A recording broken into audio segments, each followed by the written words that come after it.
Hello. ഈ തിരക്കുള്ള ദിവസങ്ങളിൽ മനസ്സിലൊരു സന്തോഷം തോന്നിയ ദിവസമാണ് ഇന്ന് ക്ലാസ് കഴിഞ്ഞ് ഞാനും എൻ്റെ ഫ്രണ്ടും നാട്ടിൽ പോവാണ്. നല്ല തിരക്കുള്ള ട്രെയിൻ.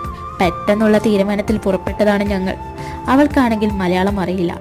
ഞങ്ങൾ ആദ്യമായിട്ടാണ് തൃശ്ശൂരിൽ ഒരുമിച്ച് പോകുന്നത്. എനിക്കും അവൾക്കും വലിയ ഐഡിയ ഒന്നുമില്ല എവിടെ നിൽക്കണം എവിടെ പോകണം എന്നുള്ളത്. പോവാനുള്ള തീരുമാനത്തിന് കാരണം ഏട്ടനാണ്. ഇന്ന് ഏട്ടൻ്റെ പിറന്നാളാണ്. ഒരു കുഞ്ഞ് സർപ്രൈസ് കൊടുക്കാമെന്ന് വിചാരിച്ച് ഈ സർപ്രൈസ് കൊടുക്കാൻ വേണ്ടിയിട്ട് ഞങ്ങൾ ഉച്ചയ്ക്ക് പുറപ്പെട്ടതാണ്. ജനറൽ കമ്പാർട്ട്മെൻറ്റിൽ കയറി ഫസ്റ്റ് ഇരുന്നുകൊണ്ട് തന്നെ സീറ്റ് കിട്ടി. അങ്ങനെ ഞങ്ങൾ നാട്ടിലെത്തിയപ്പോഴേക്കും വയ്യാത്തയായി. ഒരാൾക്ക് നടുവേദന, പിന്നെ കാലുവേദന, അങ്ങനെ പലതര വേദനകൾ. ഇതിലേകൊരാശ്വാസം പുറത്തുള്ള കാഴ്ചകൾ തന്നെയായിരുന്നു. രാവിലെ നേരെ ഗുരുവായൂർ അമ്പലത്തിൽ പോയി മനസ്സൊക്കെ നിറഞ്ഞു.